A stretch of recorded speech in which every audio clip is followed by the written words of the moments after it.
Well, hello, and welcome to the Building Business Podcast, powered by the Mount Pleasant Chamber of Commerce. We're recording with our friends in the Charleston Radio Group studios, here with Brian Cleary, both very huge supporters of the Mount Pleasant Chamber. My name is Kathy Herman. I am your current president of the Mount Pleasant Chamber, and in my real time, I'm the marketing director for Mount Pleasant Town Center. Thank you all for joining us and listening to us today. I'm so excited to have my co-host with me today. Hey, what's happening, everybody? Yes, Mike Compton. Mike is the president of Rumbo Advertising. That's right. And the current marketing committee chair for the Chamber. Mike, thank you for joining us today. No, thanks for having me. I'm really excited to have this conversation with Dr. Oh, wait, we haven't even mentioned who it is yet. Go ahead. We haven't. We have a secret. We have a really exciting announcement to make, so don't go anywhere. Big deal. Mike, just say a little bit about yourself to our listeners. What? You just did, Kathy. Let's see. President of Rumbo, GoRumbo.com. We're an advertising agency based out of Tampa. Now we're up here in the beautiful Charleston area. Love every second of Mount Pleasant. Love every second of Charleston. Growing the business, growing the chamber. Mm-hmm. And yeah, we're always looking for help on the marketing team. So the marketing behind the chamber always needs some new ideas and some fresh legs, if you will. So contact me if you want to get involved. Awesome. Yeah. How about that, I'm Kathy? on the marketing committee too. I love it. Well, you're the leader. You're right. I know, but I'm still on the marketing committee too. I love it. She did choose the marketing committee. Yeah. I do. Yeah. We are so excited about today's podcast, everyone. I have my little intro, and then I've got a little something special to add to it today. So we're very excited. I'm going to tell you a little bit about our guest. He is recognized as one of the top 20 business leaders by Valiant CEO magazine and featured on the Today Show, ABC, the Global BVTV Network, Beyond the Business Radio Show, and CEO World. Our guest today is an award-winning talent retention consultant, international speaker, and multiple best-selling author. Did I get all that right? Yeah. So far? Okay, good. You. But now this is even better, everybody. Oh. And can you believe he's here with us? I can't. In our little Mount Pleasant this studio? This is amazing. This is what podcasts are all about. We're thrilled to celebrate Strategic Alliance Partner, our guest, I'm still holding your name, hold on, for being named Top Talent Retention Expert of the Year by the International Association of Top Professionals. With this prestigious award, he has joined a select class of individuals recognized for their professional accomplishments, academic achievements, leadership abilities, longevity in the field, other affiliations, and contributions to their communities. I am so honored. Please welcome Dr. Troy Hall. And the crowd goes wild. Thank you. Oh, wow. You read everything just like I wrote it. Fantastic. That was the plan. Oh, no, it was great. Thank you. Dr. Hall, thank you so much here. Thank you. Our businesses, I know, are going to be so excited to hear from you. I know you've got such a busy schedule. Thank you so much for taking the time out to be with us here global today. Schedule. I know, global schedule now. Tell us a little bit about yourself and how you got started in this business. Well, I like to start with a little personal knowledge. I think it helps kind of relate and connect to individuals. So it answers the question like what you would find out about me that's not on my resume or my LinkedIn profile. So I'm a simple man of faith. I married my high school sweetheart in 1977. Oh. And we have 2 children, 6 grandchildren. We live on Daniel Island. We got together and had a crazy idea. We were going to build a multi-generational house. And so our daughter, husband, and 4 kids live on one side, and my wife and I live on the other. Oh, my gosh. Yeah, so it's kind of, it's so wonderful to be surrounded by these grandchildren that totally love you so unconditionally, unlike your children who sort of love you when, you know, how that goes. Right. But it's just really been a great experience to be able to do that. How old are your grandchildren again? They range in age from 3 years to 23. Holy smokes. That's the best of all worlds right there. Yeah, and the 23-year-old is getting married later this year to his high school sweetheart, and they have asked me to officiate the wedding. Stop it. I know. I think I've got tears in my eyes. I know. It's like awesome. I can't even believe that exactly this what I sort of to thing hear, is happening. Yeah. So it's just really been So where are you from? Great. Well, I was born and raised in West Virginia. Okay. And from a very small town there in central West Virginia, we were really an abandoned coal mining town that my grandfather moved there when mining was really important, and the town tended to dry up once mining changed. But my mom was born and raised in the same house for 80 years before they came to live with us. So this multi-generational living is not new. Right. For 5 years during that 2008 and 2012 crises that we all want to forget, that was the time that my parents ended up living with us. My mom had dementia and Parkinson's, and my dad had macular degeneration. Our son, who had custody of his two children, who are the two oldest of the grandchildren group, had lost his job and place to live, and so they came to live with us. So we had 4 generations all living under the same roof. Fun. And I remember one of my friends asked me, he says, Troy, he goes, with all this commotion in your house, what space do you call your own? And I thought for a minute, and I said, well, I've been married for a while, so I can't claim the bathroom. I Closet? can't That was claim my the first closet. thought was the bathroom. I can't claim the bedroom, so what can I claim? And I thought for a moment, I said, I'm going to claim the hallway. And he started laughing, slapping his leg, and I'm like, what's so funny? And he said, hallway, your last name is Hall, hallway. And so it became Life in the Hallway. And so I have another book that is in the future works that is about life in the hallway, and it's about the blessings of living in a multi-generational family. And now that we've done it twice, we seem to be, destined to do that. It worked out really great. So. Do you talk about it in your book, Franny? Oh, yeah. Thanks for asking. So Fanny Rules, right. is a book. It's Fanny Rules. It's a mother's leadership lessons that never grow old. Your mother's leadership lessons. Love yes, it. my mother. Yeah. And so we had to use the word, I had to clarify that it was a mother's leadership lessons because the book sold internationally as well. And so the word Fanny means something else in other places. So Fanny was my mom's nickname. And so cute little story of how she got that nickname was her girlfriends. My mom was 98 pounds soaking wet.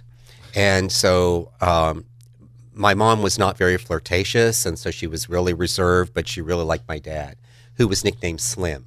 So by the way, Slim and Fanny.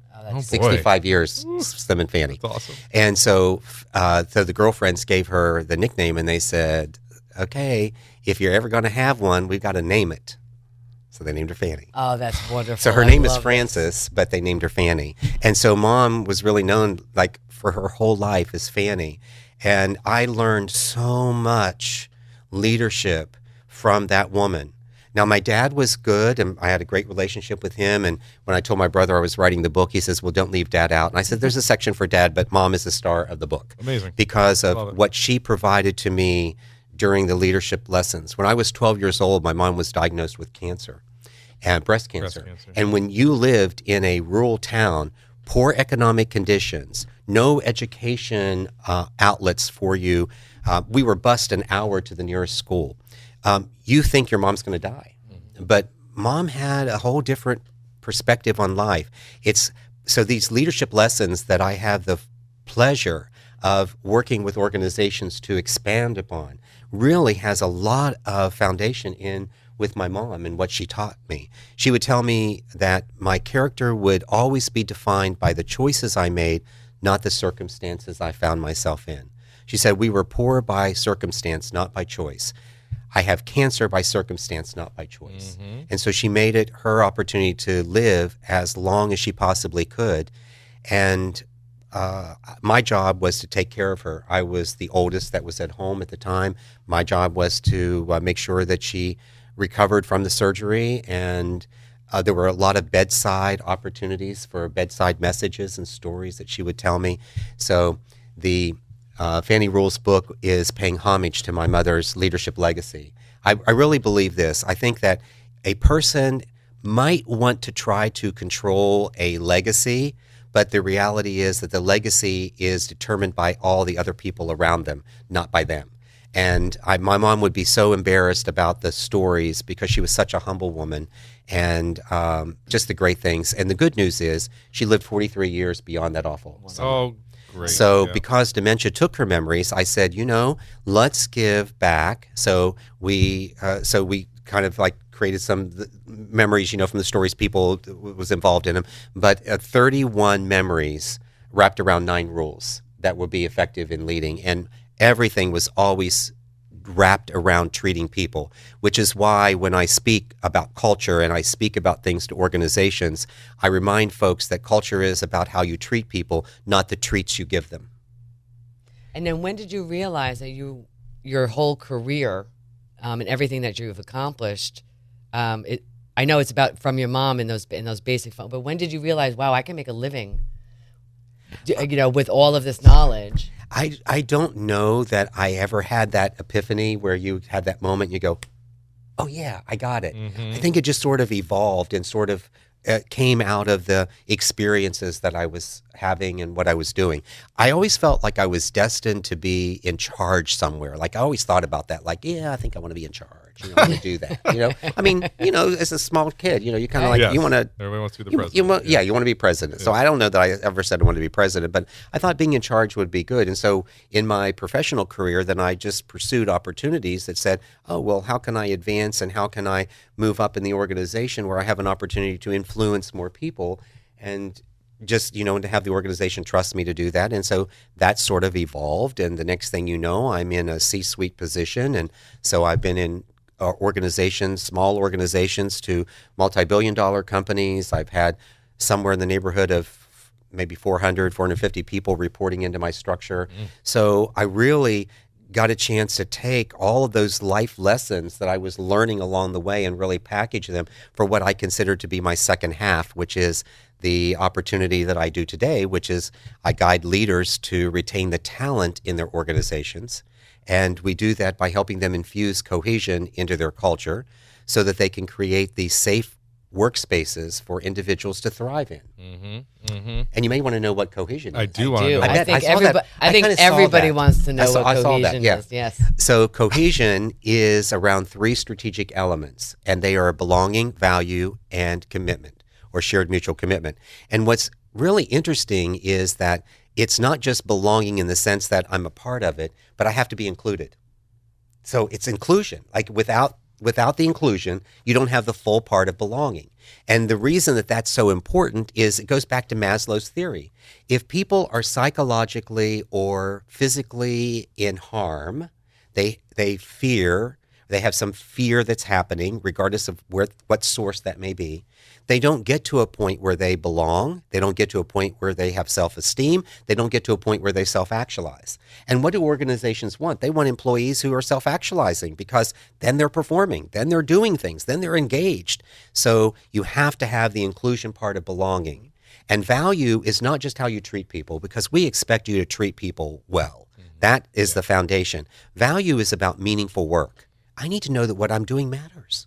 Like what you do matters. Like when you open up this podcast and when you talk to the individuals who are listening, when you are watching on the YouTube and experiencing this again, that is meaningful work. And if you understand that it's meaningful work, then you start to operate in that realm of a cohesive mind.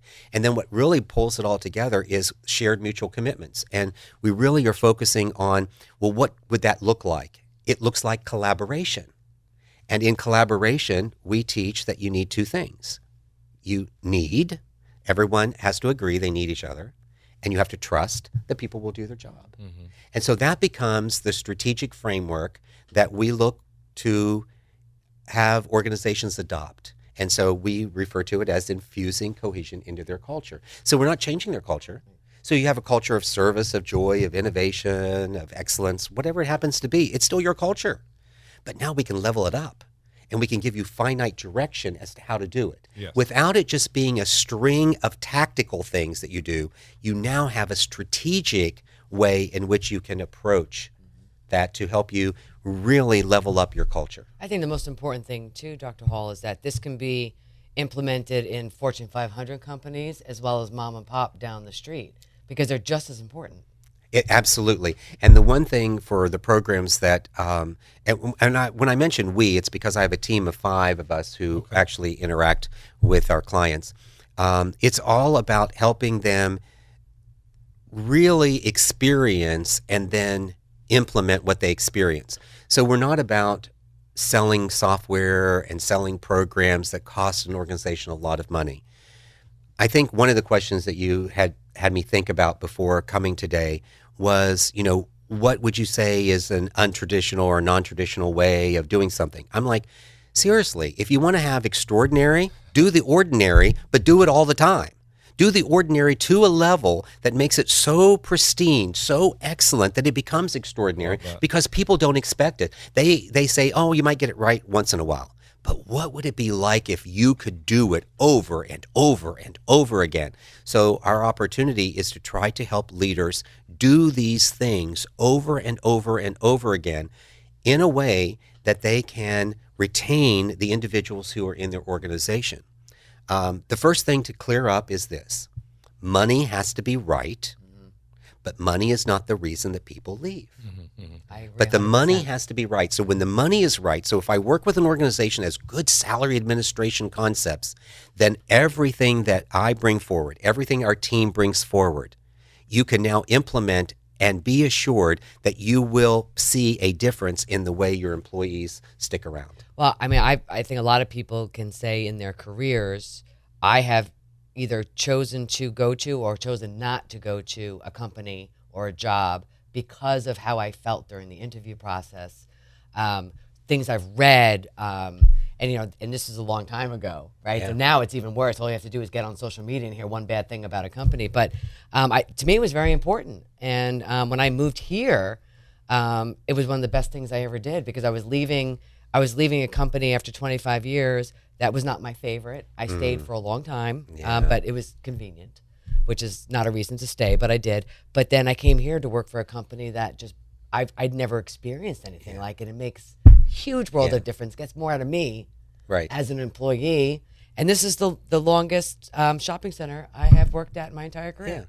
Yeah. And so one of the things that I want to say to you is don't apologize about the reason that you stayed anywhere. It is what it is. Right? You don't have to Thank you. apologize and you don't have to over-explain it to somebody else. It's about being. So a lot of who we are as leaders, where we can be really effective, is in the moment. And so, through the coaching programs that we offer, one of the things that we do is we teach leaders to stop apologizing for things because you don't need to, unless, of course, you've done something wrong. And if so, then apologize for it. Like, no, that's the reason you're doing it. We also like to have them engage emotional intelligence, which means they apologize for things they've done wrong before somebody else points it out. Because if you don't do that, then we can't tell the difference between I'm apologizing because I was caught or because I really meant it. That is a great point right there. Gosh, that's Yes, good. that is a great point right there. 'cause Other you're things that absolutely right. I've did a little research, but when it comes to the leadership conversation, the past doesn't dictate our future. Right. Almost like a manifesting your future type of Yes. situation. I'm a big fan of manifesting, and you don't have to know everything. You just have to be teachable. That's right. Those are your words. That's there, right. Doc. I'm You just spitting your words You back don't have to to you. know everything. You just need to be teachable. Mm-hmm. And when you can do that, your mind is open to accepting new ideas and new ways of doing it. If you are so filled with yourself that there's no room for anyone else, you really almost represent yourself as a rock, where like water might be the knowledge or information or good things that you would want to know. And so the water is on the rock and it actually goes over the rock. And because we're talking about leadership is always spoken in a positive. So when I say this, there are things in life that you should be a rock because water will hit it. You want it to run off. You don't want it to soak in. But for leaders who are really practicing, you want them to be like sponges. You want them to soak the information in. Don't be so full that you can't take in an idea from somebody who just started in the organization a few days ago.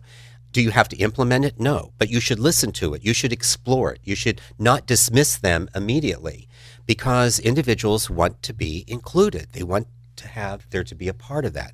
And so a little bit of that message about, not looking at the past is, I guess, like a talking point that I have, and that is you can't be a victor of your future if you're held captive by your past. You will never be to the place that's been destined for you or where you feel like you want to go because you spent so much time being mired in the comfortableness of the past. And so I try to help leaders through the coaching is to break out of that and to understand that the past has a purpose. It is to provide a frame of reference, but is not where you get stuck. That if you get stuck there, it's unhealthy. So you need to move forward and think about it. You don't get to the present you don't get to the future by being in the past. You get to the future by being in the present. So you have to go from the past to the present, which is what you're doing, which also goes back to Mom, my dear, lovely Fanny. And that is when she would say to me, she goes, why are you lamenting over something that has already happened? You cannot change it. What you can change is what you are doing today and what you will do tomorrow. She said, focus on that. Focus on what you're doing today and what you're going to do tomorrow. Learn from whatever it was that happened for you in the past. Consider it a frame of reference and move forward. And this can all be used in personal life too, because I have an issue Well, more personally it comes from about personal leaving life. things. I mean, some things I just can't get over, and I just need to be like, come on. Yes. It happened 25 years ago. Just It is. move on. It is. It actually works really well. And so people ask me a little bit about the background because I have a PhD in global leadership and entrepreneurship. Same. So there's a lot of. Just kidding. I'm just kidding. I don't. Wow, ladies. I've got two of you in I the don't. same room. That's not yet. Not yet. You could be a self-proclaimed Manifesting prophet if you it. want. Yeah. Oh, that's good. yeah. You could do that. But so, but in that story, I'm not even sure where I was going now. I know where I was Personal. going. Yes, they would ask me about like the degree. It's a philosophy degree, but there's a lot of psychology in it. And so I like to say that when I'm coaching and working with individuals, because I have there's some psychology as part of the background, is that my clients are usually sitting up or standing up, not laying on a couch. Yeah, okay. Yeah. Okay. Yes, that's the difference. Amazing, and my heart just swells when I talk about it. So Fanny's leadership skills from back in the day when you were growing up and at her bedside resonates to corporate USA business, global corporate, not just USA, global corporate business skills. Like, that's crazy to me how those connect. Yes. So well. So well. And so it's interesting that we are talking about the Fanny Rules book because it has so much in leadership. But the first book that I started out with was Cohesion Culture, Proven Principles to Retain Your Top Talent. Okay. And so my dissertation was in group dynamics with an emphasis on cohesion. And when I thought about, what's going to be the second half of my career, what would that look like? It was, someone suggested, why don't you leverage what you did in your degree? And I'm like, oh, wow, that's great. Thank goodness I'm being Great advice. Thank you. goodness I'm being teachable. By the way, teachable is one of the 7 attributes of an effective leader found on page 20 of the book, anybody who has the book. Yes, please. But these things really work. And I wanted to put the book out for the leadership book. And the Cohesion Culture book has 3 parts. It starts with leadership, because if leadership doesn't get right, then it doesn't matter what happens after that. Then next is about culture and like what culture looks like and some of the dynamics of the stories, the rituals, traditions, and customs. And then the final 2 chapters is on how you bring it to life, how you put it all together. And so it's a collection. So it's a little different business book. It's a collection of stories and poetry. It's movies, references. And so I'm a metaphorical teacher. I basically take these ideas and situations and I kind of wrap them into, what can we learn from it? Because we learn so much from stories. We learn so much from our experiences. Yep. And so it's a matter of us framing some questions to ask and having some principles and philosophies around them that really go forward. So I did that book to start with. And then then I did another book after that, which was a collaboration with world leaders on providing some tips, and that was good, and it was kind of fun. But the third book was the Fanny Rules that we're talking about today. That book was an opportunity for people to see inside me. Yeah, there's something about that veil of transparency that's so important in leadership, and I couldn't cover that in the Cohesion Culture book. I was basically establishing an authority within the space, and I hope people hear that in the right way. I'm not asking like, I'm so big and important, but what I wanted was to create a voice in the space that said, I know this topic well, I can help you with this topic, you can rely on me with this topic, and then I wanted to make sure that you knew where my leadership acumen came from. Where did it begin? It wasn't just textbooks. It was really these experiences with a woman who had so much energy in teaching and coaching me and guiding me. And so I think it's what motivated me to actually do that. When you asked in the very beginning, like, did I know? No, but that I think created all of the stimulus, the motivation to kind of move it forward was those experiences with Mom. What did Mom do? What did Fanny do? Fanny was a social domestic engineer. Yes. Yeah, She sure. was. Okay, that means she was mom. That Yeah. means she was mom. Yeah. That's one of the the hardest job on the planet. And it is, Uh-huh. and it's the role that she chose to play. And she never looked down at individuals, other women who chose to work and raise kids. Like mom never judged in that. Why would you, right? I mean, I don't like. I Do you, seriously- you know I what? have to tell you, some of the judgments that people put out today, it just makes me cringe because I can't figure out like why do you have to hate? Like, Yeah. why do you have to hate so much? If an individual has a different lifestyle or a different way of doing it, then even though it's contrary to your faith or your belief, you don't have to make them wrong because it's contrary. Yes. And if we were much more teachable, we would have an open mind to it. We would know the difference between what we want to agree with, but what we want to understand. And there is a difference between agreeing with someone and understanding someone. And that is so important, especially in the workforce. We need to understand it. Dr. Hall, I'm taking that little snippet right there, and I'm going to just keep playing it Yeah. over and Okay. over and over again for the people that make me insane with what you just said. Because I'm like, some of the things that I hear or read, I shake my head and just say, how, why? Yeah. It's not worth it. And that is amazing Um, advice. Thanks. in some of the leadership conversation, bringing it back to the leadership, grace versus compassion, good to great. Like these are your words that can you dive into a little bit more of sure. what you? Well, let's just talk about the 7 attributes of an effective That's leader. all part of them, right? Yeah, Right, so okay. it's all part of it. So the first one is teachable, and the way I looked at it was, you can have all the other 6 that I'll talk about, but if you don't have the mindset right, is there going to be a lot of great value in the dynamics of them working together because these characteristics or attributes all work together. So it was having a teachable mindset. The next one is compassion, and this is your opportunity to have empathy, not sympathy, but empathy. Empathy is an understanding. So some of the work that we do is an empathy mapping exercise that allows you to think about individuals who might be marginalized and to find out, like, what is that individual thinking? What are they saying, feeling, and doing around that story or around that situation? Okay. So that's compassion. Okay. Grace is probably the hardest of all of those attributes for most leaders to get. Because you see, we grow up in a world that says you do something to get something. It's a quid pro quo. And grace isn't like that. Grace is the unmerited favor that you receive simply for being who you are. Like you didn't do anything. You don't have to do anything to get grace. Right. And so the opportunity is, could the leader practice those moments where they were extending grace without it being attached to, well, they're an okay employee or they're a good employee and, they don't screw up that often and then whatever. I mean, you can do all of that, but it's not grace. So imagine if you could have the distinction between that I'm going to just do it because of who you are, not because of anything I expect to get back, not because I'm going to attach it to anything. What if I could just do it? Wow, what would that be like? So it's Right. it's a hard experience for most leaders to have. And then seeking the truth. Seeking the truth is extremely important, and that's the reference to good to great, because Jim Collins, when he wrote that book, was really trying to look for the level of leader that he thought would really be the best leader. And what he came out with was not only seeking the truth, he used the truth as the foundation, but what he found was humility, which is the next one, is having humility. Well, the truth will do that to you. Yeah, and the truth will do that. And especially if you're teachable and you're also compassionate and you also understand grace, you see how the dynamics now work, right? Yep. And then it's about being authentic, being original, being truthful to yourself and to others. So you have to have that aspect. And then the last part is making peace.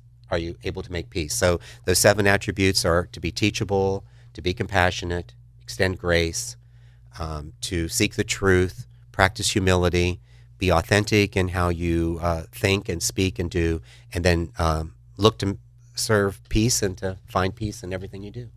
This is going to be the best podcast episode yet. Well, I'm just going to say, I'm just listeners, telling too, you right make now. sure. I mean, I know we just got all this really valuable information, Get a but pen and you paper. still need to go out and get Dr. Hall's book. Yeah, Sure. thank you.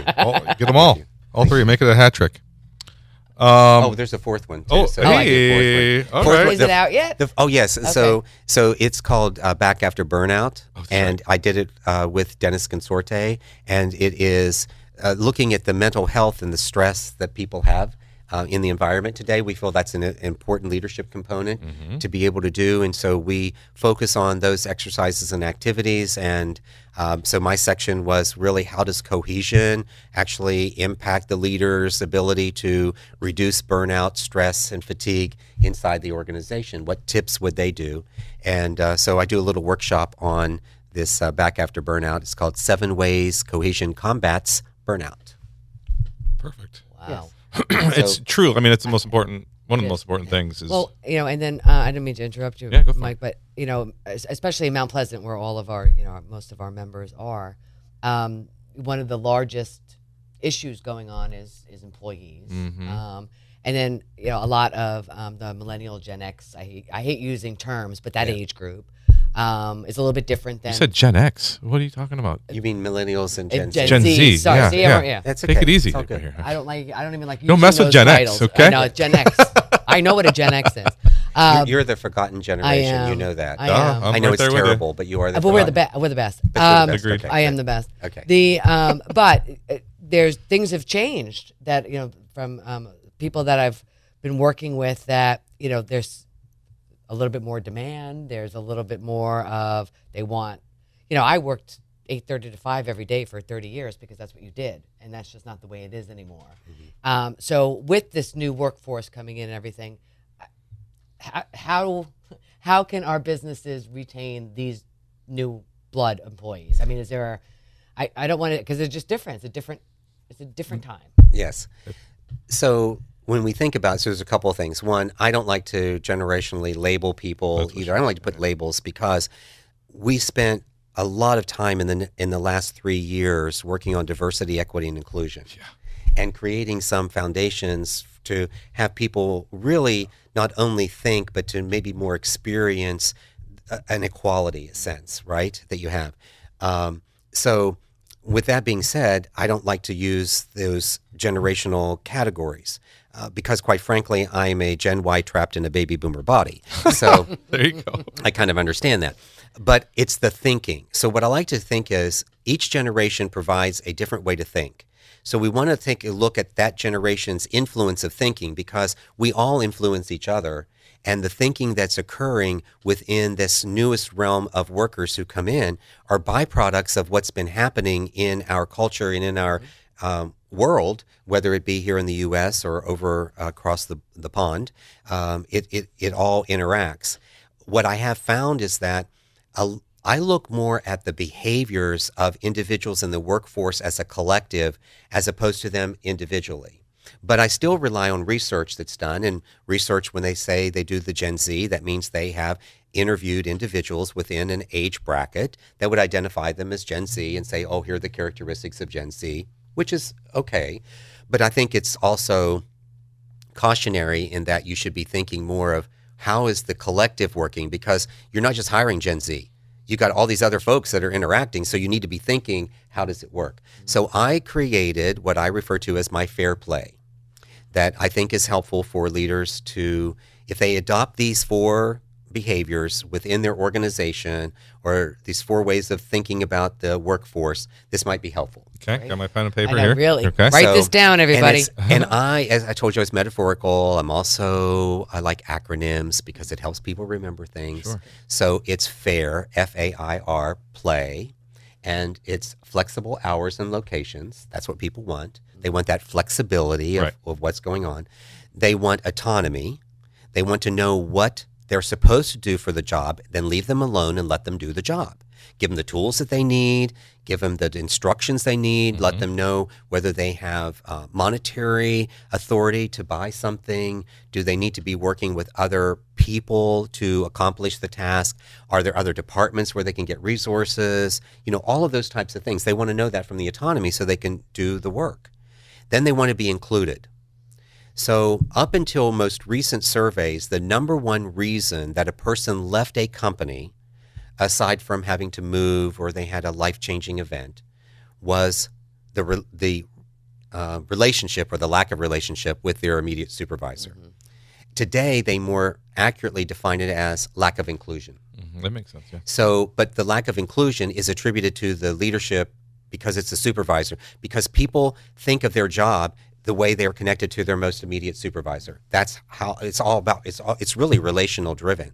So it is really looking for inclusion. And the last one is readiness. It's being ready for the next job, the next promotion, being ready to do things at a very high level, whether you want to take a job in leadership or not.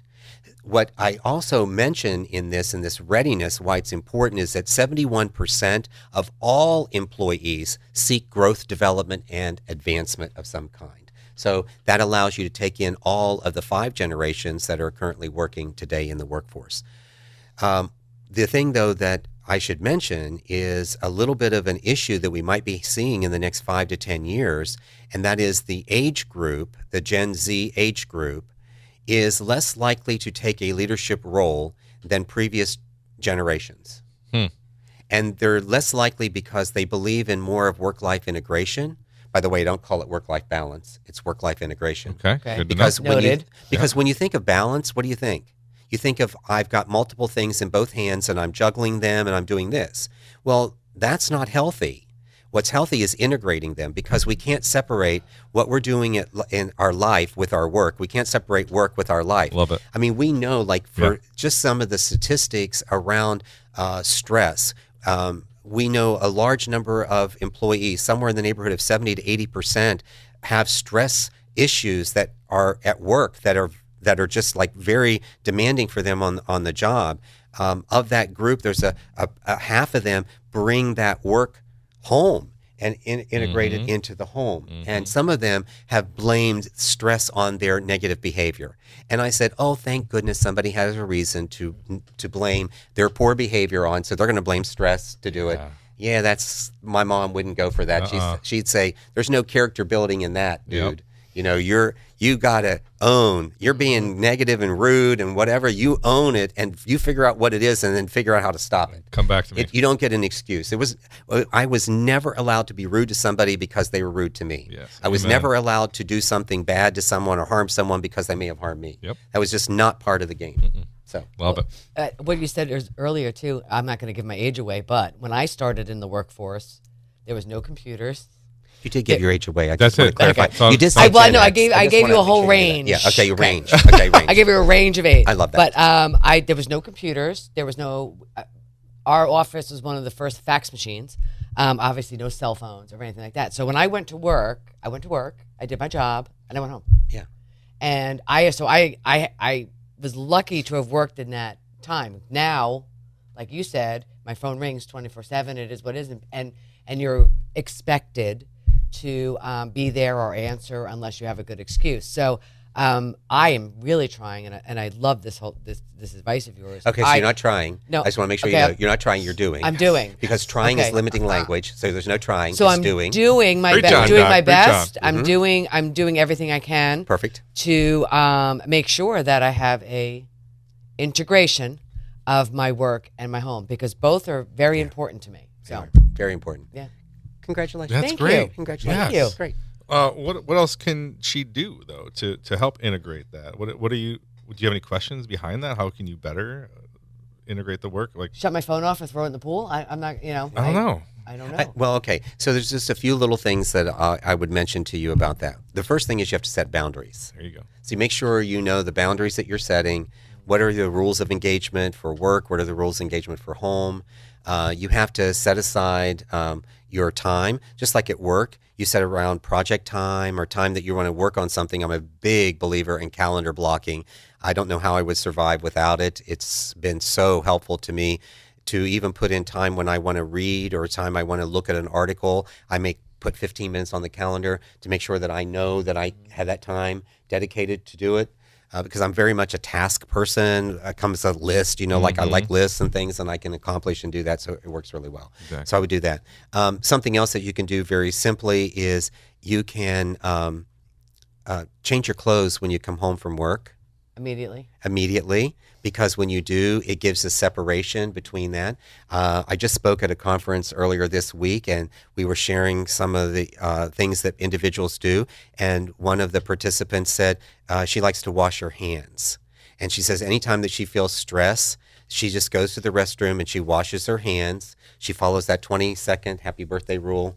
You're using the happy birthday rule, and she does that. And so she offered it, and I thought, yes, this is great that you're being creative and you're finding the things that allow you to take that break away so that you can come back and be energized again. It's like working on a problem. You can drive yourself crazy working hours and hours on a problem, but it's amazing what happens when you walk away and come back.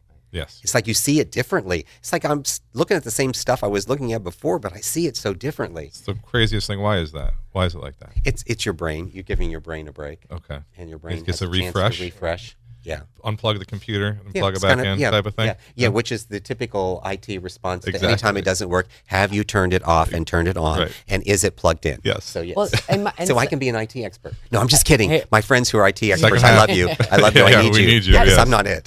what would Fanny say about the guilt I feel sometimes about that, though? She would say, let it go. She would say, girl, let it go. What good is guilt? What good I, is you know the what? guilt? I'm not sure. Right. But, like, Yeah. if I was invited to something and I couldn't go because I had something, that's just That's why I maybe tell that's you. the way my mama You raised accept me. the feeling. The guilt factor. I'm not it's- sure. that's the not apologizing. Yep. There's nothing to apologize for when you do it. You would apologize if you said you're coming and then you ghosted Right. the event. I then would- you would apologize. Yes, I would right? never Then you do would that. have That's something to right. apologize It's a for. big So that would be difference. something. Yeah, it's a huge difference in doing that. So no, that's what she would tell Okay. you. Well, I'm gonna every time I start to feel guilty, I'm gonna go Fanny from now on, and I'm sure it's gonna help me. Yeah. So she has a lot of. I think that's why I'm a little soundbite waiting to happen. You know, I've got all these You little really are. sound bites, You really are. Yeah. little sayings, because I love it. also find it's easier for people to remember the message when you wrap it around a concept. Right. Right. It's the concepts can be there, but you can ground the concept in something you can kind of remember or focus on. It really helps you. I had an idea. Go ahead. Through this research and conversation, we as the chamber should hold a best place to work gala, like have a best place to work award and throw a gala around that. It's probably been done locally, right? But not by the chamber. Yeah, there you go. And have Probably. He's brainstorming in the moment. I know. And so here's the advice I always give, like the brainstorming. So I'm going to take the pressure off of you. Is that you don't make don't have to policy answer. and procedures in front of the room. I've never. So that's the Oh. thing for leaders. Like Right. you have ideas, you can talk about them, but don't make policy and procedure in front of the room, and don't feel pressured to make that policy or procedure difference in front of the room because it's too much pressure. And then what if you want to, like in the moment it sounded really good, and then all of a sudden you think about it later and you go, oh my gosh, what was What did I just that? get myself? I have a into? lot of Well, those You're dumb the You're ideas. the one that's going to have to Yeah. do it. I have a don't lot know of if, those. know. Listen, and he was talking about the fresh legs earlier today. Constantly. And I wanted to tell you, like, you hadn't introduced me yet, so I couldn't jump in. But I was going like, okay, now there's an interesting approach. Yes. So we'll look for fresh legs. Yeah. Yeah, Well, so we I love we it. need retention. We need people. We Yeah. need membership here. So that was a great So point. focus on belonging, value, Mm-hmm. and commitment. Make sure that the individuals within the chamber feel that they're included. Is their voice heard? Are there ways in which they can bring forward ideas that they can work on? How do you make what they do meaningful to the chamber? How is that work meaningful for them and meaningful for the chamber? So again, it has to have that because it leads to the shared mutual commitment, which is collaboration. And are you looking for opportunities? And what I will tell you is it could be a little interesting exercise to determine how many of the chamber members truly believe they need each person who's a part of the chamber. Interesting sort of conversation Yeah, it is. that they need everyone. They have to understand the concept that they need. Now, does that mean I'm going to go buy a service from every particular person? Yeah, anybody who heard that and wrote that down, like, no, that's not what I meant. So what I'm saying is that you have to need them, meaning that their contribution, their mind power, their energy Their into the resources. space, their resources, Contacts. you need that. That has to be a part of it. And then you have to trust that they're going to do the job that they said they were going to do. Whatever is sort of the covenants of belonging to the chamber, they are going to support that. You have to trust that they're going to put it into place, that they're going to pay their dues, they're going to contribute into activities. Do they have to do every activity? No, but there would be some participation that would be necessary. And that's what you do. Well, I think we always talk about one of the reasons we believe people do not renew their membership after they join, because we do offer a lot. is that they don't take advantage of anything that we have to offer. Then they say, oh, it's just not for me. Right, because you haven't created the why? inclusion. Exactly. All Yeah. you did. Okay, so one of the things that we'll do, so if you're game for this, I'm going to ask We you got some about questions. half hour. Okay, I mean, let's go. I'm good if you're Oh, good. you're good? Okay, Brian, yeah, you we've got good? lots of little things, so we're good. Okay. So I'm going to ask you the question, Okay. Kathy. So have you, so I think, let's see, what question do I want to ask you I'm first? scared. Let me think about I know, this. me too. I want to think about Am this. I answering from chamber or my work? Chamber president. Okay. Yeah. Chamber president. Very good. No, you might want to do this one. This will be a home thing. So I want Okay. to talk to you about throwing a party.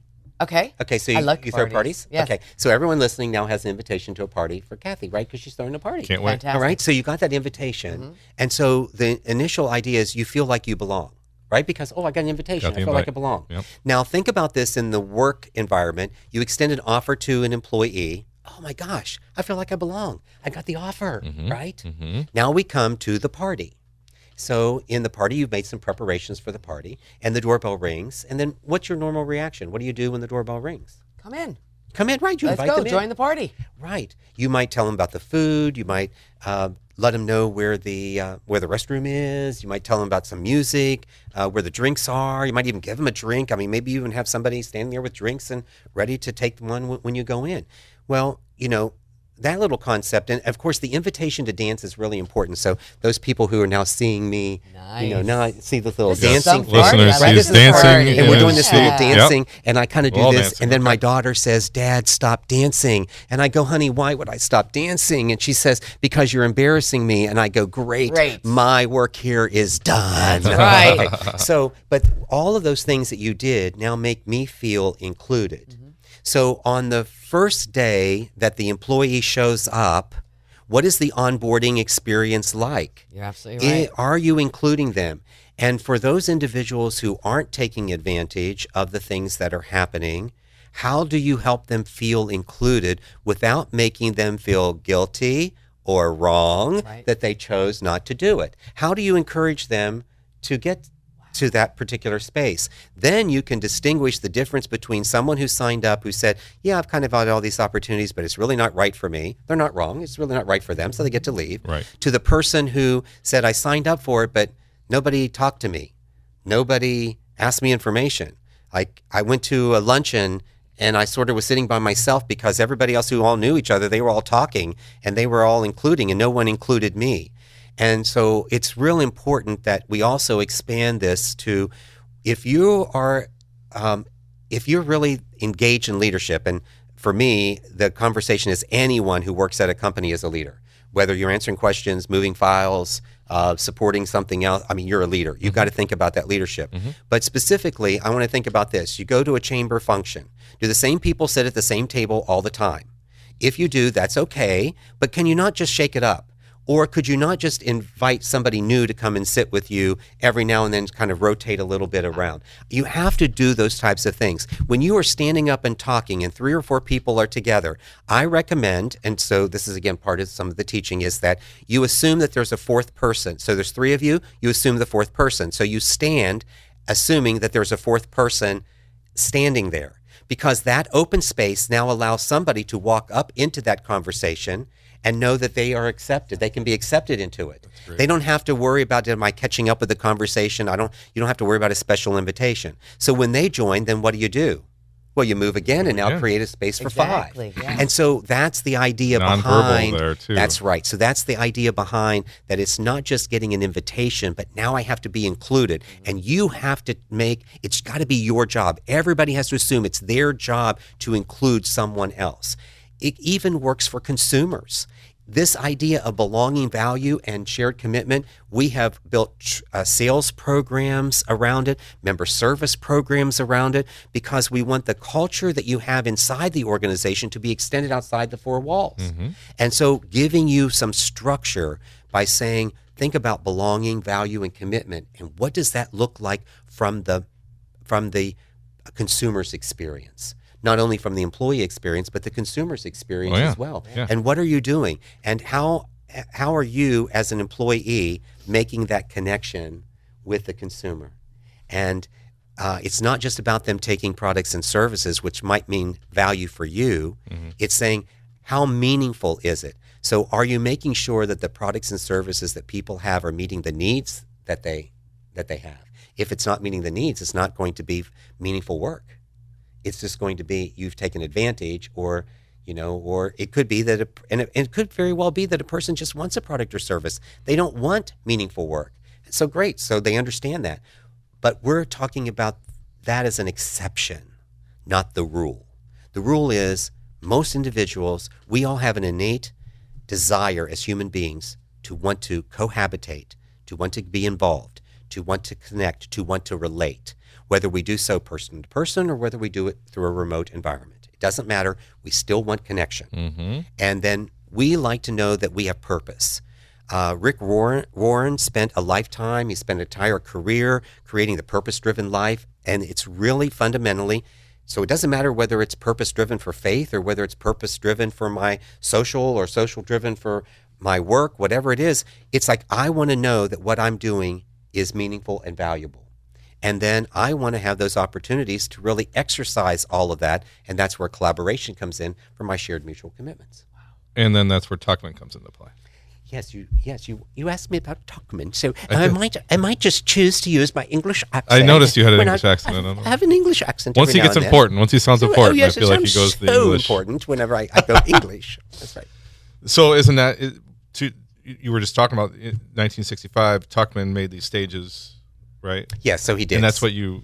Yeah, so my research used Tuckman's theory, and it's all about group dynamics. Mm-hmm. So it's the forming of the group, it's the storming that happens after people kind of get together. When people first show up, everyone's happy. Then I spend a little more time with them, and then you've got that storming, the personality, and you're trying to figure out what is the identity of the group, and how will people interact with the group, and then you move to where you are. Conforming, and so now the group is actually gelling. They've created the boundaries and all that, and then you go to performing, and that's where the group is now rocking and rolling. And just for the record, for those people who might be listening, in 1970, Tuckman worked with Janice and created the fifth stage, which is adjourning. And I didn't use that in my research because adjourning was the end of it, and I was focusing on the activities of the group dynamics in that group life cycle. And you did something else different too, didn't you? You went single versus group in your study. Yeah, so the research basically was always group dynamics, things around cohesion were always studied as a group. So it was taking a group of people together and asking them questions, interviewing them, getting some responses, because they had that familiarity that they were in a group, they were in the same space, what it would be. So I said, oh, wait a minute. There is research out there that says that I can self-describe or self-indicate where I am based on a description. If I give a really good description of what those four stages are, I could say, oh, in this, I'm over here. Or no, I'm over here. Like I would know based on the definition. So we ask the individuals, and I always tend to use the word we, even though it was my research, because I have a committee that was involved in the evaluation of it to make it. Yeah, so it's kind of like they were the team that made me honest and held me accountable for what it was I was doing. So, but I could have individuals now pick wherever you are in any project, any company, wherever you are, and are you at which one of those four stages? So you individually declared where you were. Mm-hmm. You were not part of a whole big group. You were an individual. Then you answered the questions to determine how cohesive are you based on the answers to those questions. That would be the scale or the model that was put together for those questions to determine those answers. And what the research was able to prove, the hypothesis proved that cohesion positively impacts performance in all stages of a group's life cycle. The level of performance that you get is engagement. Engagement is defined as helpful, active, vested, and eager. Those four elements are part of that engagement. And that's what organizations want. So I'm sort of like, oh, wait, here's the secret sauce. You don't have to worry about, oh, my job is to make my employees happy today, or my job is to make individuals satisfied. No, that's you individually. You take care of the happiness and satisfaction on your own. But as a leader, you create a cohesive environment where people can get along. And you put that out there. That's what your job is. Your job, and I often said, it's not your job to make people happy or satisfied. It's to make sure that you don't become the reason that they are unhappy or unsatisfied. That's another problem. So focus on those cohesive elements and really bring that forward in the things that you do, in the coaching, in the training programs, in the things that you put in place. Make sure all of that is all considered, because cohesion is a causal phenomenon. It's not correlational. So I'm now going to do another question. Please but I'm do. going to do my. Please. Okay. Oh, Okay. uh-oh. So I'm going to do you. Uh-oh. Okay. You're on the so- spot, Mike. so- What so did you you're on- just say there, Doc? Yeah. Hold on. Oh, yeah. Repeat what you just said, though, and break it down a little bit. That cohesion is causal. Uh-huh. It's not correlational. Okay. And so we'll do this little question and answer, Oh, and then this I'll is gonna go help me out? Copy that. and then we'll do further Don't to be help you impatient. understand what that is. It's okay. It's okay. You have to wait for the All question. right. So have you experienced a rainy day? Yes. Yes. Not in Charleston. Well, in Charleston, I like to say, Just yesterday, I think. I like to say that I live in Charleston, where even when it rains, the sun still shines. Yes, Okay, right. good. This is so true. All right, yes. And if I live in Mount Pleasant, then it rains with unicorns and Skittles and Yes. all kinds of Okay. other fun stuff. Exactly. Rainbows. Yes, they're all great. Mega Yeah, that's rainbows great. and Yes, right. puppies. Okay, so rainy day. You've experienced a rainy day. How do you prepare for the rainy day? So I go ahead and get my umbrella. You get an umbrella. And do you always take an umbrella with you for a rainy day? Yes. Yes. And do you ever have other equipment or other things that you take with you or part of rainy days? A raincoat. Okay. So raincoat or slicker, poncho, something else. So you've got all these. So all this serves as equipment for you for a rainy day. Yep. Okay, great.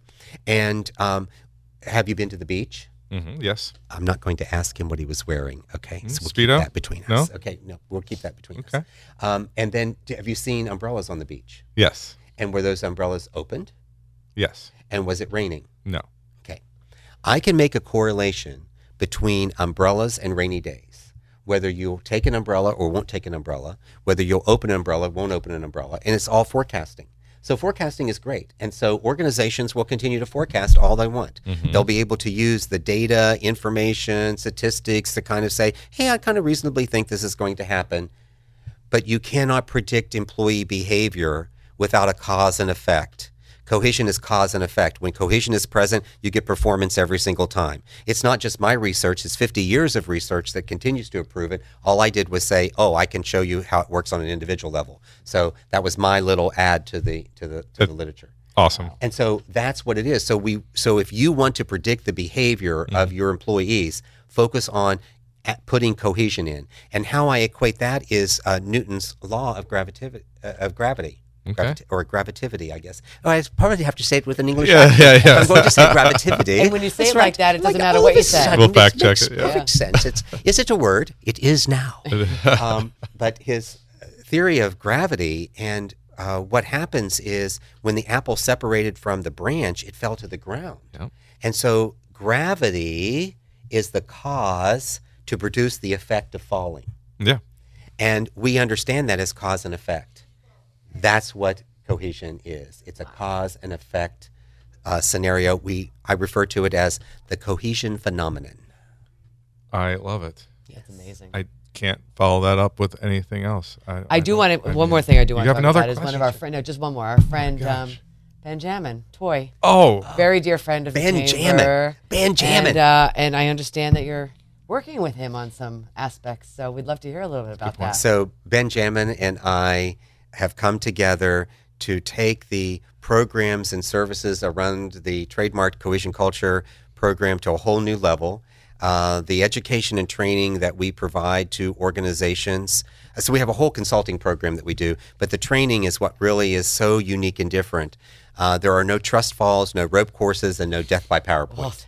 And so it's all about creating hands-on experiential activities that teach you leadership principles and allow you to experience them, allow you to ask questions about them, to learn from them so that you can apply them. We call it experience today, implement tomorrow. Wow. And it Sign is me what up. is different about what we do. It makes our courses unique. And that was important to me. And from a marketing perspective, you'll appreciate this. Is Yes. how do you distinguish yourself in the market from everybody else who's doing these leadership programs? What do you do that's different?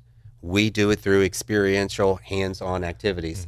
And imagine going into it where you don't have the classroom set up anymore. You have people getting up and moving around and interacting and then sharing information.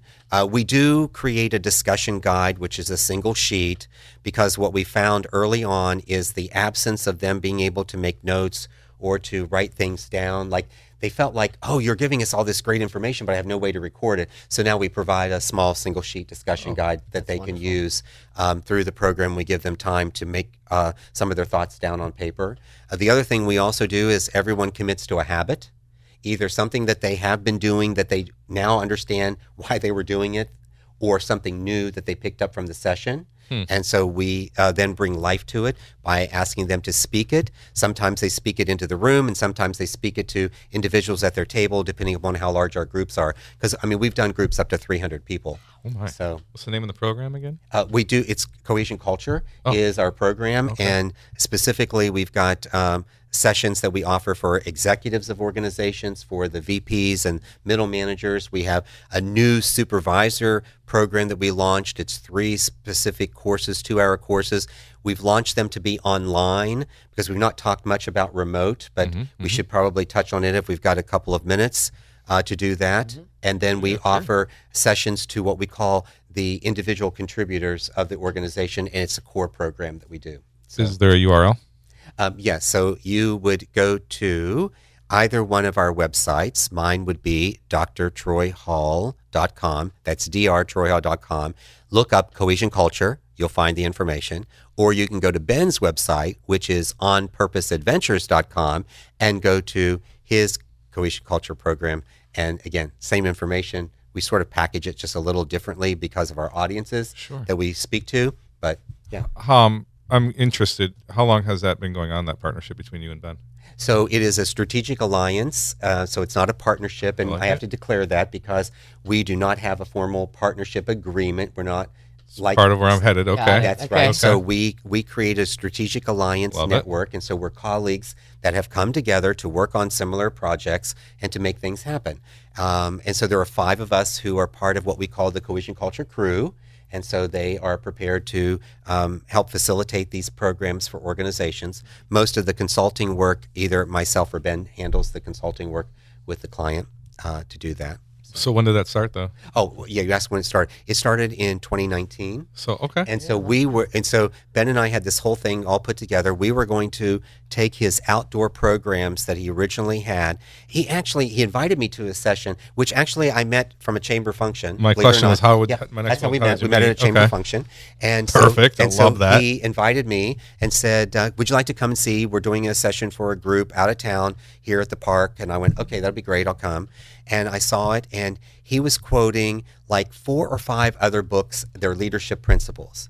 And I just got to thinking as I was sitting there going, let me think here. I have a book on leadership principles all in one space. Everything you're talking about, it's all in one book.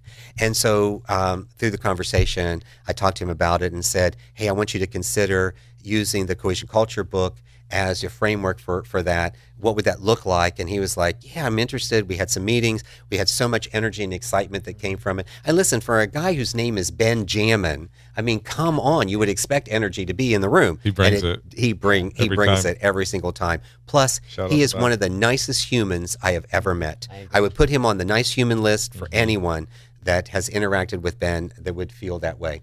And so we were all prepared to do, our program was Cohesion Culture Camp. We're rolling out Cohesion Culture Camp in February of 20, right? Oh, right? And then March of 20 happens, and then it's like, oh, what do? We pivot, and I then write a 5-week, 5-module Cohesion Culture Camp course. Yep. So we That people can take virtually. they take it online. Fantastic. So That's now great. they can take it online. It's cohesionculturecourse.com, so people can go and do the program. We have corporations who run this program internally, and then all their new employees will then take it. And so once everyone's been trained, then this is a way to bring everybody on board. It's interesting, and what makes this program different is it's 5 modules, 5 weeks. You can't do all 5 modules in one sitting.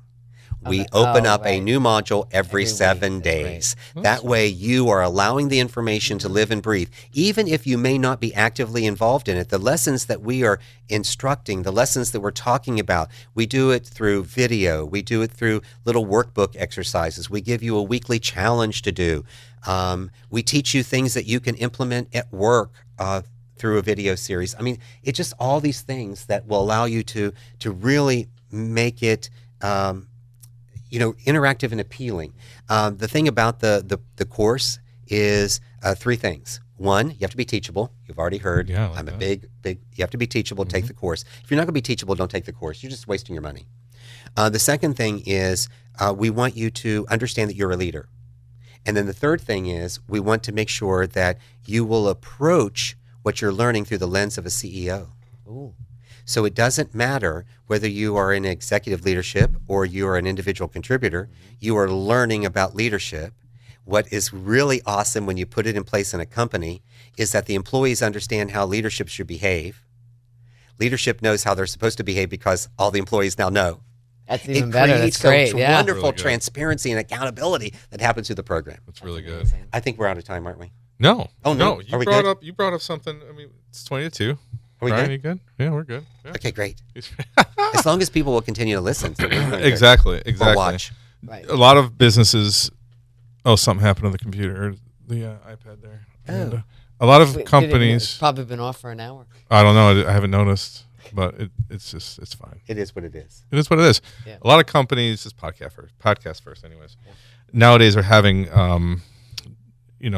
challenges keeping the culture cohesive in the virtual and having virtual employees. Do you have any best practices or any kind of thoughts? I'm sure you do have many thoughts behind how do you keep a culture cohesive with a virtual?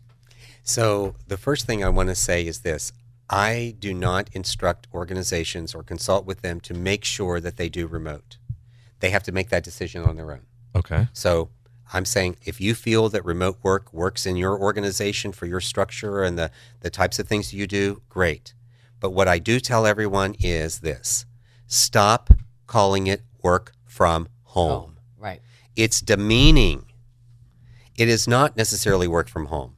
When I was on my way over here and I was in the parking lot, I was working remotely. Right. Exactly. I agree. I was working. So it is not just work from home. And you have individuals where you have allowed their home base to serve as an office. So you've already given permission to do that. So it should just be remote work. Language is extremely important. We latch onto words. Words have meaning and they have power in what we do. I like to think that when we speak life, we're actually creating life. Mm-hmm. And so what we speak makes a difference. So be careful what you say. Exactly. Choose wisely. So it is understanding that first of all. In remote work, you still have to have boundaries, just like you do if you were in the office. What are the requirements? Exactly. Spell them out. One of the things that is definitely important is the visualization connection. So certainly when you have the opportunity to connect with coworkers or with clients, then the opportunity should always be visual first and then voice second. So you should be thinking about visual meetings that you would want to have and conduct, and then you would then think about phone as being another secondary option or the no screen option. I've had people in the beginning tell me things like, oh, but my hair doesn't look good. And I'm like, well, what would happen if you went into work? What, would you put a brown paper bag on your head? What? You'd still go into work whether Right. your hair looked good or not. Right. So, yeah, you got to think about that. So, I also think there's a misconception out there that people who work remotely, which I agree, I love that word, don't work as hard as people who are in the office. Yeah. And I'm gonna say the exact opposite for me. I am not a fan of working remotely. I like to be in my office, but I work harder when I'm remote. I don't know why, if it's a mental thing, but I set up my computer, I set everything up, I go into my little office, and I just don't stop. Mm-hmm. At the office, I take a walk. At home? If I'm in the office, Oh. I will take a walk Oh. on the property. I'll get a cup of coffee. When I'm working remotely, I don't seem to move. Yep. So I'm the opposite of that misconception. What I think is funny, I work harder when I'm remote than I do in my office. So part of the remote work, though, is making sure that you have set up metrics to help you evaluate, because the worst thing that can happen is you have a preconceived idea of something and then you express that preconceived idea. The other thing, too, is as strongly as you feel about the remote work that you might be harder working or more productive, you have to be careful as a leader that you don't impose your biases into the group. You can influence people so much by what you say and what you do that you don't want it to be like make an assumption that everybody who works remotely works harder than people who work in the office. Right. So And vice versa. And vice versa. So what you would need to do is to make sure you've got some metrics to measure the work that is actually being done. That sometimes the difference in a remote work environment versus an in-office environment is you may have less distractions when you're working remotely than you might do when you're in the office, where people just pop into your office or they yell something over the cubicle or whatever is happening, that sort of dynamics, and or people are taking walks or they're going into the lunchroom and then they're having a 20-minute conversation in the lunchroom, and they don't have that they don't have that when they're working remotely. And the opportunity is that to be effective when you work remotely, it's not managing the person for the number of hours they're working, but you're managing them for the quality of the work they're doing. And that's what you'll focus on. Yes. So that's what we try to teach supervisors. It's managing them very different. When they're in the office, everyone's looking to make sure everybody's sitting at their desk. If they're not at their desk, they go, where's Johnny? Where's Timmy? Where's Lucy? Where's Belinda? They want to know where these people are. When they're working remotely, they just have to rely that the work is being done. That's why they need a metric to ensure that they're actually completing the work that they need to do. So I believe that to be important. The other thing is when you think about connections and getting people together, how often do you connect with the individuals who are working remotely as opposed to the individuals who are in the office? Are you creating an environment where individuals are brought together? One of the programs that we offer is called a cohesion huddle. It's a 2 to 3 minute, and I want you both to say 2 to 3 minutes. 2 to 3 minutes. 2 to 3 minutes. Okay, good. It's 2 to 3 minute huddle, and it's called a cohesion huddle. So you might have huddles already. So your company may have that as a company name. So we call it a cohesion huddle because our 2 to 3 minutes gets started. We're at the beginning. Then you can do whatever else you want afterwards. The 2 to 3 minutes sets the tone for the day. It is your opportunity to acknowledge the individual, to provide some recognition, some affirmation. It's to set the tone. Here's a quote that I want you to think about. Here's some poetry. I have one client, they do a song, they actually do dancing. So they do it on Fridays. So that's their huddle, only happens once a week. Again, although we recommend it happen daily because it's how long? 2 to 3 minutes. Perfect. You guys are such quick learners. I know. We're Yes, I love teachable. Can you Very- tell us we're really It's so listening great. to you Very today? teachable. Great. It's 2 to 3 minutes, and they do this dancing, and they had individuals, consumers who would then come into the office afterwards. So they would see them dancing through the glass doors, and then when the doors opened, then the music stopped, nobody was dancing, and those individuals were like, "Wait a minute, what's going on? Why can't we do it?" So they now incorporate and allow their consumers to do the dancing part of it. And so individuals would be on the screen in their remote environment. Okay. Individuals there, they were all participating in this huddle. We were creating not only this belonging, but inclusion. Everyone was now included. And what I love about that story, it goes back to what I said earlier, which is how you extend the culture from inside the organization to the outside of the organization. The same principles you think about for the employees, you should be thinking about for the consumers, and it bridges and brings it together. If you do meetings virtually, when we got together for our physical meeting, because we were meeting here in person, we knew we were going to start our session at 12:30. Did we come in at 12:30 and sit down and just get started? No, No. What did we do? we met first. We met a few minutes discussed right things. beforehand. So what we find happens with these online programs, whether it's Zoom, whether it's Teams, whether it's Skype for Business, whatever system you're using for virtual, individuals come at the moment the meeting starts, and they don't come early. They haven't built enough margin. So what we try to teach is to make sure the employee is building margin into these activities. And then as a leader, you should be signing on at least 5 minutes ahead of time so that when people sign on and to welcome people when they come in, your job is not to turn it on and then go do something else. You should be doing the something else so that 5 minutes, minimum of 5 minutes, it can be 10 or 15, depending upon what your culture is and what you want to do. But when you come in, you should be greeting the individual and asking them what we call a cohesion conversation starter. And so we have questions that we design. We designed 52 questions that organizations can ask their employees in the beginnings of meetings so that they can talk. Because it's about relationships. That work gets done with people, and people use technology. They use tools, but it's still people involved in doing it. I understand there's robotics, and people might say yes, but what about that? And that's another whole topic altogether. But we're talking about the interactions of the human component into this. So that's just one example. And of course, having the screen on, everyone should have the screen on when they actually are doing any of those types of meetings when they do it. And then the question is, what is there's a nuance that happens after a meeting. Sometimes some of the best brainchild stuff happens when you're walking down the hallway going back to your office where you have some interaction afterwards. Do you set up for that to happen? No, you click that leave meeting as fast as possible. And you're done, and then you don't even talk about it again. Right. So you should be thinking about what would be an appropriate debrief. And then interesting. And then I have another little theory, and that is, so we're going to work remote and a person is working in the office, so we've got this hybrid environment. These two individuals, typically, maybe they interact and they sometimes have some reasons to talk back and forth with each other. So what I recommend is that they set up a time for them to both be on the screens, on mute, visibly on the screens. They see each other. I have my human connection. If I have something I want to say, I unmute and say something. And you now create those nuances. So you have to go forward and think, what were the things I did maybe that I didn't think about when I was doing them face-to-face that I now want to incorporate in a remote environment? And then you implement them. And did that cost any more money? No. All these suggestions are things that you can do without costing you more money. But it's not enough just to write it down and for you to go, oh, from this podcast, I now got it.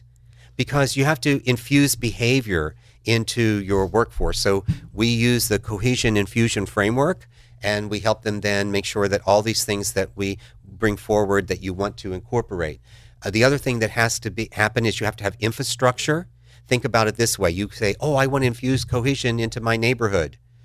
So that means you want to build houses. Oh, I don't have any streets. I have no utilities. I don't have any of that stuff put up. You got to put in infrastructure. Otherwise, you just get a lot of great ideas from other people that you think are going to work that don't work, and then you don't want to do them because they don't work. Meanwhile, you didn't put the infrastructure in. No wonder they didn't work. It's amazing information. I cannot thank you enough for all these words of wisdom to all of our businesses here. But before I let you go, it's almost too much, Dr. Troy. Well, that's what I'm saying. So before you go, please remind our listeners the names of your books and where they can get more information on purchasing those and more information on your services. So I'm just going to focus on the Cohesion Culture book because that's the basis of the work we do. And then, of course, the Fanny Rules, which is the leadership. So I'll focus on those two books for you. And you can get them on Amazon. You can connect with me at drtroyhall.com. There's an opportunity for you to schedule an appointment if you want to make a phone call or want to do something. It's right there for you. It's very easy. It's drtroyhall.com. And then LinkedIn is where I primarily spend a lot of my time. That's where most of my clients are. So I spend my time where my clients are. My clients are not on TikTok. So I don't spend time on TikTok. Right. Not yet. And they may not be if exactly certain rules and things follow through. Right. We'll see what happens there. So I don't know about that. But LinkedIn, and then you can find me as Dr. Troy Hall. Thank you so very much for spending all this time. You're welcome. Really great. Really great having you. And of course, a thank you to Charleston Radio Group and our friend Brian Cleary here for having us in their studios. If you would like to be a sponsor or be a guest on our show, you can reach out to us and we'll get back to you. And I always want to make sure I get these right, Mike. Be sure to like and subscribe to all of our media channels: Spotify, iTunes, YouTube, Instagram, Facebook, and LinkedIn. Yeah. Right? Yeah. Got them all. Fantastic. Give a review, too, if you can. Yeah. That's great. Give a review. Tell us what you thought about this episode and if you want to hear more from Dr. Troy. or what else? Whatever. Else. Well, thank you so much for allowing me to be here. And so I'll just leave you with this message, and we talked about it earlier. There's more to it. And that is, you don't have to know everything. You just need to be teachable. Fantastic. That's great. Thank you so much for being with us today. Until next time, Mount Pleasant. Until next time, listeners.